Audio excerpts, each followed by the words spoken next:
Hey everyone, and welcome to this explainer. I am absolutely thrilled to be with you today because, well, we're tackling what is arguably the most universal problem of our modern age. I'm talking about the complete and utter destruction of our attention spans. You know, we all have these massive dreams, yet so many of us struggle to concentrate long enough to actually make them real. But don't worry, there is a solution. Today, we're diving into a highly practical, four-step philosophy to completely rebuild your focus over the next 30 days. And the most fascinating part about all of this straightforward framework is actually deeply inspired by the mindset and the gritty strategies used during the early, foundational days of Alibaba. Okay, let's take a quick look at our roadmap. We'll start with understanding our modern distraction trap, and then we'll hit the four core rules: embracing boredom, building your focus castle, the power of one, and mental push-ups. And finally, we'll tie it all together into a clear 30-day action plan. All right, kicking things off with Section 1. The distraction trap, or why we just can't seem to concentrate anymore. I think we all need to give ourselves a little grace here, right? Because as modern professionals, we are just absolutely overwhelmed. We are bombarded by this constant stream of digital noise, pings, notifications, and to-do lists that literally never seem to end. So let me ask you this directly, and it's a question straight from our source material. When you finally sit down to work, does your mind wander after just 5 minutes? Honestly, it's incredibly frustrating to block out the time, sit down with the absolute best intentions, and then just lose your concentration almost immediately. Or hey, what about this scenario? You pick up your phone to check just one single message, and suddenly, poof, an entire hour has disappeared into the void of endless scrolling. Look, if you're not in your head right now, please know that this is a totally universal struggle. It's not some personal failing on your part. It is literally the default state of living in an economy that is entirely designed to hijack your attention. And this really brilliantly illustrates the core philosophy from Alibaba's early days. You know, when they first started, they had so many ideas. There were a million different directions they could possibly go, but they had this really stark realization: if we tried to do everything, we would have done nothing. The secret to their incredible success wasn't simply working more hours than everyone else. It was ruthlessly focusing their energy on one specific thing and executing it better than anyone else. Because if you don't focus your energy, your big dreams are simply going to stall out. Moving on to Section 2. Rule 1. Embrace boredom. It's time to tame the spoiled child. Our source material uses a really fantastic metaphor for this. It suggests that your brain has essentially become a spoiled child. Think about it for a second. It expects constant entertainment. Every single time you feel even a tiny, fleeting hint of boredom, what do? You instinctively grab your phone, or you open a new tab on your browser, just desperately looking for something, anything to stimulate your mind. And this is a terrible habit because it actively trains your brain to run away from deep, meaningful work. So to fix this, you have to retrain that spoiled child, and you start very small. When you're standing in line waiting for your coffee, just wait. Seriously, do not take out your phone. Look at the world around you. When you're sitting alone for 5 minutes, just sit there and do nothing. You actually have to let your mind experience being bored again. Notice the really stark contrast here. A weak mind is always hunting for noise and stimulation. It's practically running away from itself. But a strong mind is entirely comfortable just sitting in silence with its own thoughts. Winning the biggest battle of your focus journey means moving away from that weak, noise-seeking side over to the strong, silent side. Once you can actually sit with your thoughts without running away, you are finally telling your brain, hey, I am the one in control now.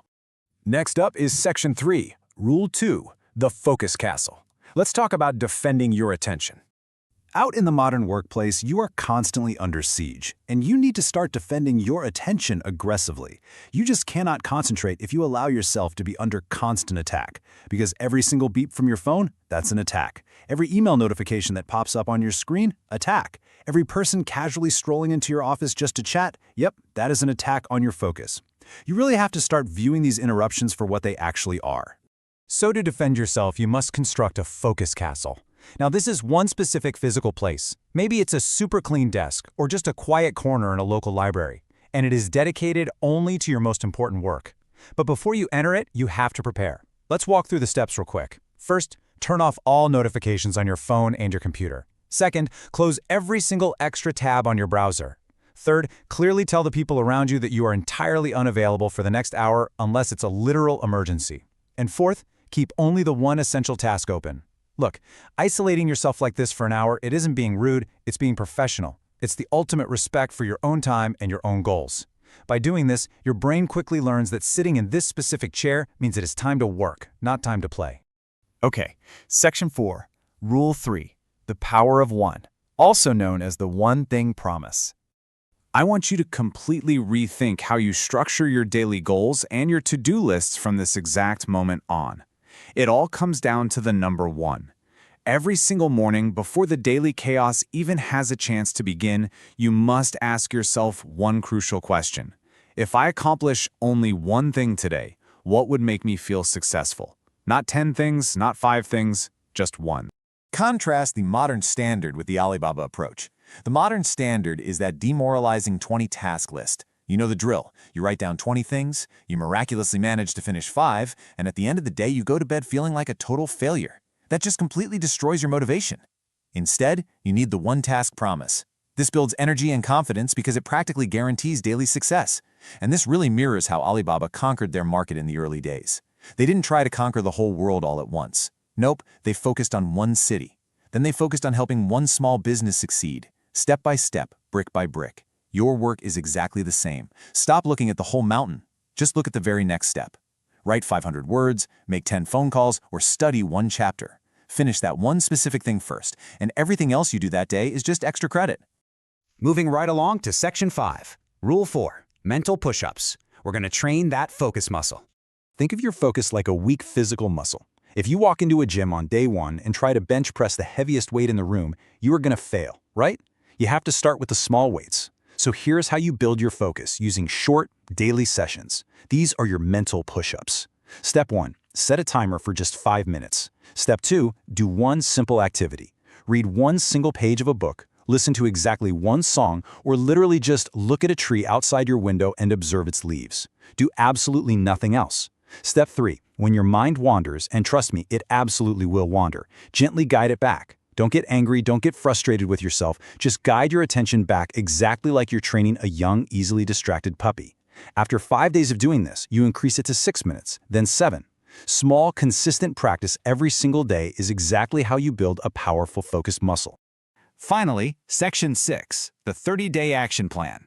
Here is your clear roadmap to double your productivity. All right, we've covered the 4 rules. Now let's synthesize them into a clear timeline, stacking these habits systematically over 1 month. Week 1, your only job is to make peace with boredom. No phones when you're waiting in line, no distractions during your meals. Just let your mind be quiet. Week 2, you add the physical space. Build your focus castle. Find your specific spot, turn off those notifications, and work there completely uninterrupted for just 1 hour each day. Week 3, you add the strategy. Begin the one thing promise. Every single morning, decide on your most important task and ruthlessly finish it before anything else. And finally, week 4, you add the endurance training. Start your mental push-ups, gradually adding minutes to your dedicated single-activity focus sessions. This isn't a complicated system, but it absolutely requires unwavering commitment. You cannot skip days. I want to share this incredibly powerful sentiment from the source material. It goes, "Today is hard, tomorrow will be worse, but the day after tomorrow will be sunshine." Look, rebuilding a damaged attention span is not going to be easy. It takes patience, and it takes immense consistency. You have to willingly endure the discomfort of today and tomorrow's boredom to finally unlock that highly productive sunshine of your future. The world we live in right now is just deafeningly loud. But the people who truly succeed, they're the ones who can tune it all out. So as we wrap up this explainer, I want to leave you with one final provocative thought. Will you create silence in your mind to build your future? Because you have the power to be the boss of your own mind. And you know what? You don't need to wait for next Monday or the first of the month to start. Your 30-day journey to reclaim your focus can begin the exact second this explainer ends. Thanks so much for joining me, and go start building that castle.